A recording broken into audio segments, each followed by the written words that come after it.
solemnly and sincerely declare and affirm that the answers I shall give to questions asked of me at this inquiry will be true.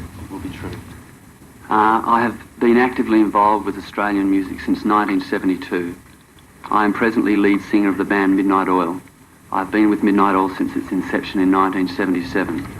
In the initial stages of its career, Midnight Oil was ignored by commercial radio stations, with the exception of a few individual disc jockeys. Do you know why the stations refuse to play your music?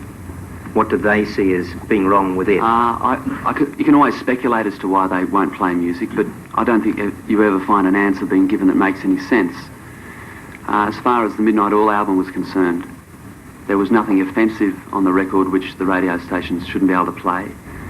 It's also, in one sense, less immediate for them to play Australian records. I always get the feeling that, whilst some of them in heart are concerned, the concern never seems to translate to putting the bloody stuff on air. Any suggestion that your records were researched with the target audience of a particular station, and that the reason it didn't get airplay was that it didn't fit in with the research findings? Well, I don't know a great deal about how radio stations research things, but in 1979, we'd released the album Head Injuries, and a single from that album, Cold Cold Change, had been released. And 3XY in Melbourne had a listener poll operating through a special week for new releases. And the idea was that two newly released singles would be played and everyone would ring up and say which single they liked the best, and the one which won the votes would go onto the playlist. Midnight Oil single Cold Cold Change, I think, was in comparison to one of John English's records. Needless to say, the Midnight Oil fans mobilised the telephones and defeated John English's fans, who are all still at work. And we won the competition, but they wouldn't play the record. The record wasn't put on the playlist. That's the only thing I know about radio stations. We found people, especially in country areas, record stores which would never order a Midnight Oil record because they thought that we were a punk band or they didn't know anything about us, were starting to order the Blue album, which is the first Midnight Oil album, and Head Injuries on the strength of the airplay and the Bird Noises EP. And people would be inclined to come along because they had heard a Midnight Oil song on the radio, which of course they'd never heard about before. And of course the most important thing about it is that a lot of bands don't actually go through the business of organising their tours like the Oils do. They're much more reliant on promoters or owners in pubs. You know, having a band presented to them by an agent who says, look, I've got, Spy versus Spy and they cost X $100, will you book them in? The guy's never heard of Spy versus Spy. They could be a fantastic band, which they are, playing in Sydney to a lot of people, which they have done. But because there hasn't been any kind of radio airplay at all, there's no recognition factor, and so the band won't get booked.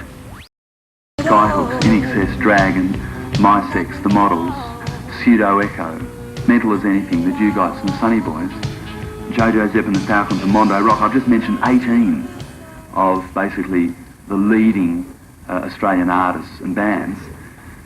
Some of these people's music was played constantly on the public stations, and it was a very, very great period of time later that the commercial stations actually took it up or did anything with it. The innate conservatism that exists at the commercial radio stations, i.e. their safeness and not wanting to want to take things on. I haven't mentioned here a list of 100 obscure, albeit very, very worthy artists who may have had a commercial kind of song. I've mentioned a list of artists and acts which make up a substantial amount of the Australian music industry of the last 5 years, which were never played by all those radio stations. I believe that music plays a greater role in our culture than simply being considered as a lure for consumers of jeans or deodorants.